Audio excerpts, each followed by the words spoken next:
Welcome to the Surgeons in 3D Printing podcast. And today I'm back again with a Q&A session. I have with me two guests for today. One is Dr. Nikhil and the other one is Dr. Ramya. So Dr. Nikhil, please introduce yourself. Hi, I'm myself Dr. Nikhil Abad. I am graduated from Pravra Institute of Medical Science in 2013 and completed my MDS in 2017 from Indore. I am dedicated to prosthodontist and oral implantology consultant and having a two-chair clinic in Nasik, practicing since 2018. So the main thing is I am doing a lot of full mouth implant cases, full mouth rehabilitation cases, cast partial, and I'm more into a digital dentistry and doing intraoral scanner for implants and for full mouth cases.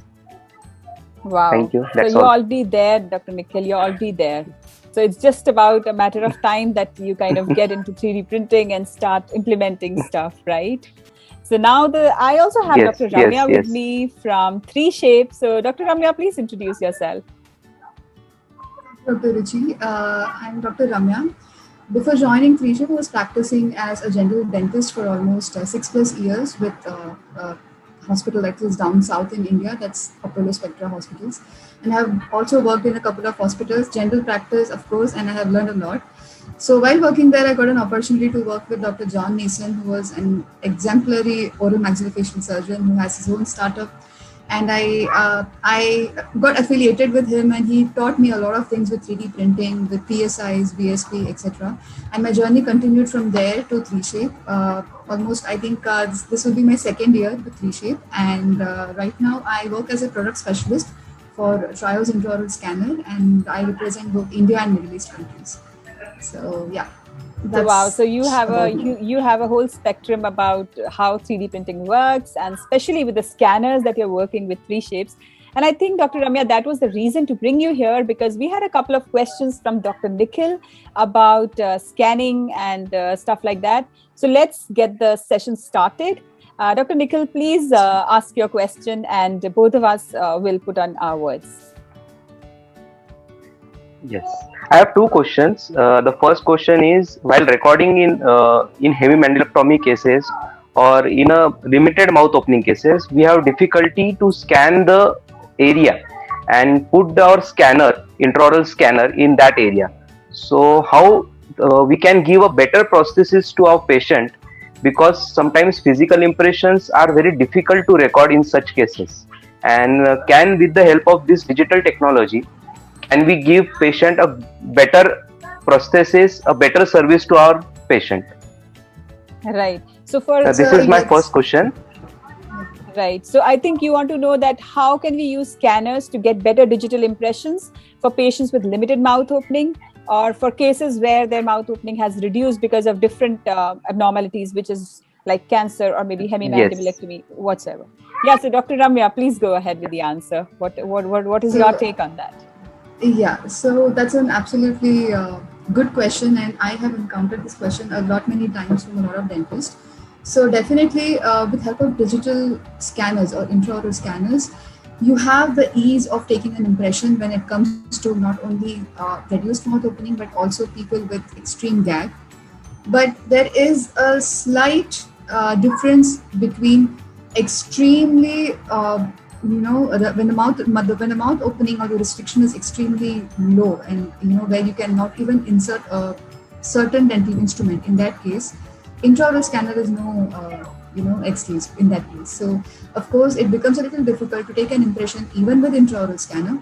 But I have seen 2-3 cases during my training period, and even I think recently during this lockdown period, when we had a lot of patients with gag and also with reduced mouth opening.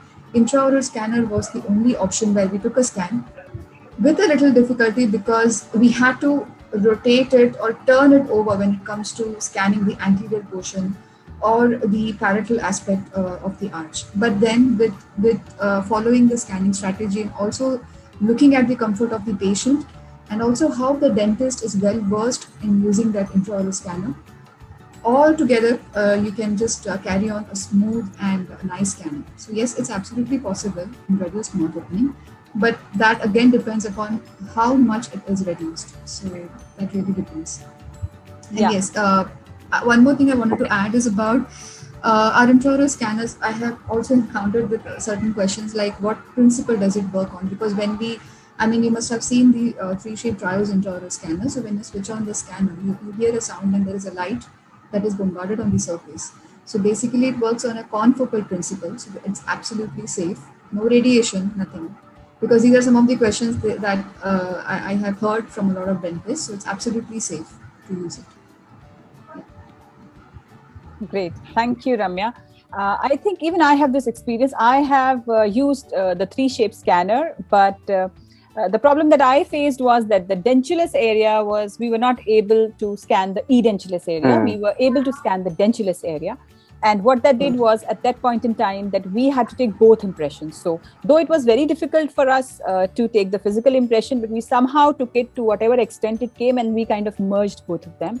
But again, I think now I think you have the scanner which can take impressions of the edentulous area as well.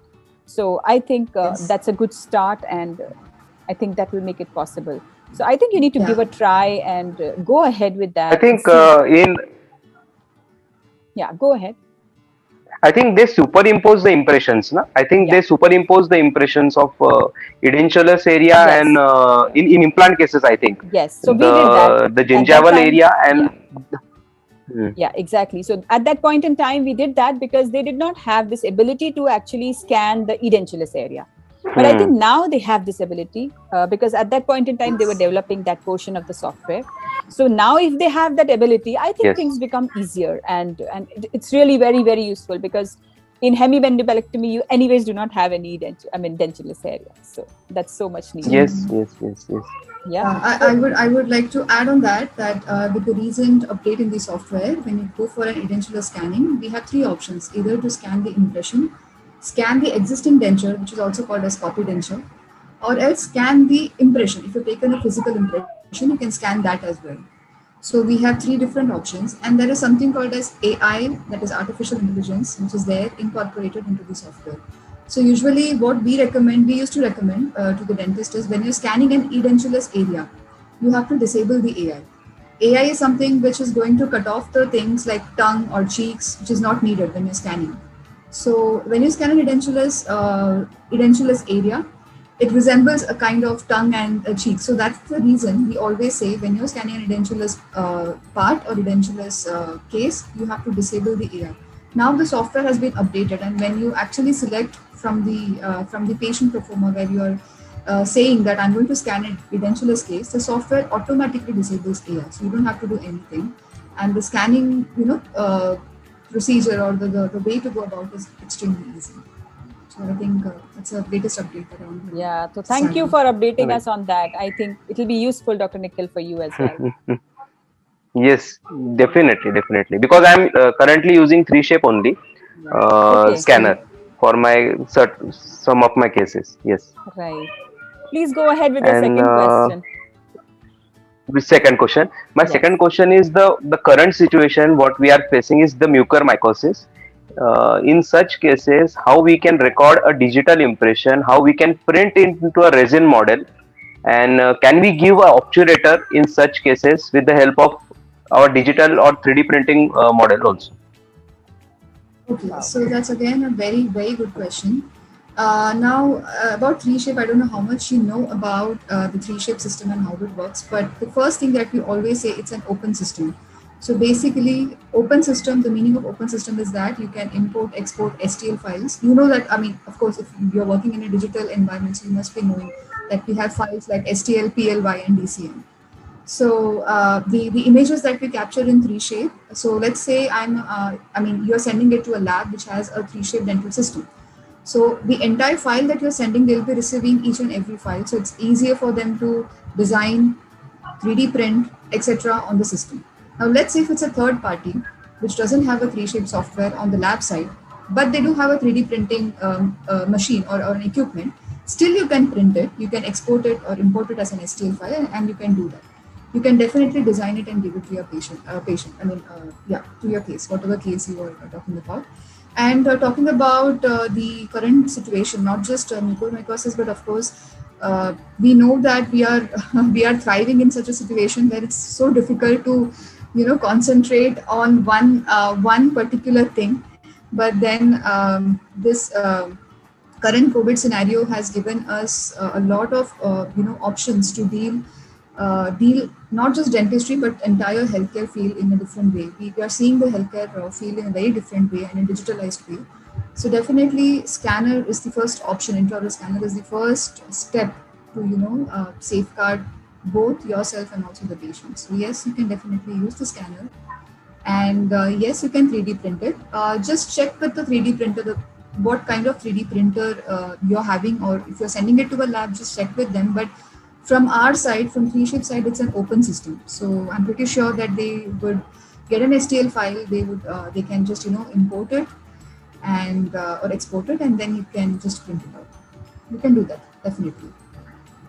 Wow. So I want to just ask related to this only, how we can define our borders in such impressions, how we can define our borders in such cases, because there is no with the scanner. So you mean while doing the border molding, or I mean, can you just explain what exactly? So what I think Dr. Nikhil meant is that, do you really need to go for border molding? I mean, can you do it with the scanners without going for border molding?